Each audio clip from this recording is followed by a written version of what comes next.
In my last video I looked at the fact that the mark of the beast and worship are inseparably connected. It's my intention, by the Most High's grace, to post a series of videos over the next coming days, maybe even weeks, and the goal, my eventual goal, is to give a clear interpretation of what the mark of the beast consists of, and the mark of the beast is described in Revelation chapter 13. In this video I'd like to briefly look at something that I like to call the specific will of the Father. I believe that the Father is very specific when he expresses in his word his will to us, and real faith is basically applying his will, his teachings in our lives, teachings that are shown us quite clearly in his word.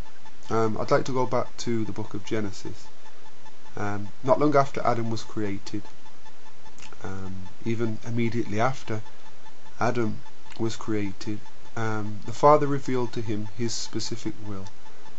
He said to Adam that it's your job to work in the garden.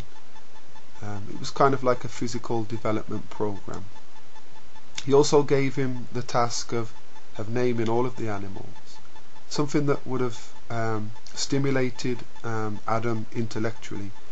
He would have had to have exercised his imagination, so that was almost like a mind development program.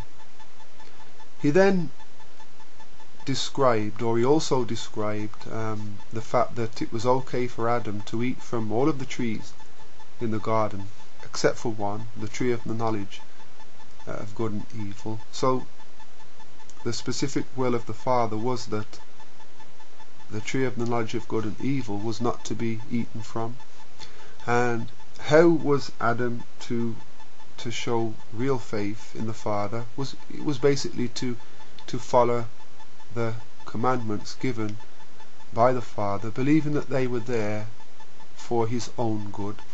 Real faith is believing what the Father says, trusting what he says is for the best, and acting upon that belief and trust. So the Father was very specific. The Father's specific will was clear.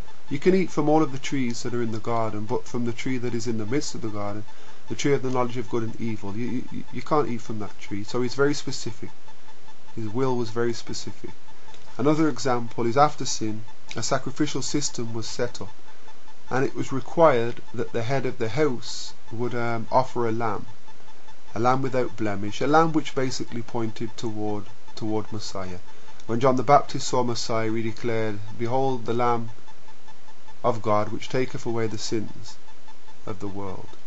So the will of the Father was very specific, and real faith was trusting his will. We have an example of Cain and Abel. Abel offered the acceptable offering, an unblemished lamb. Cain decided to offer from the fruits of his labour, the first fruits. Not the specific will of the Father at all. It was what he felt was adequate.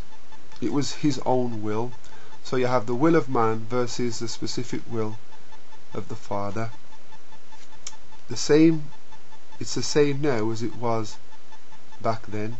You've got man's will versus the specific will of the Father. Worship is governed by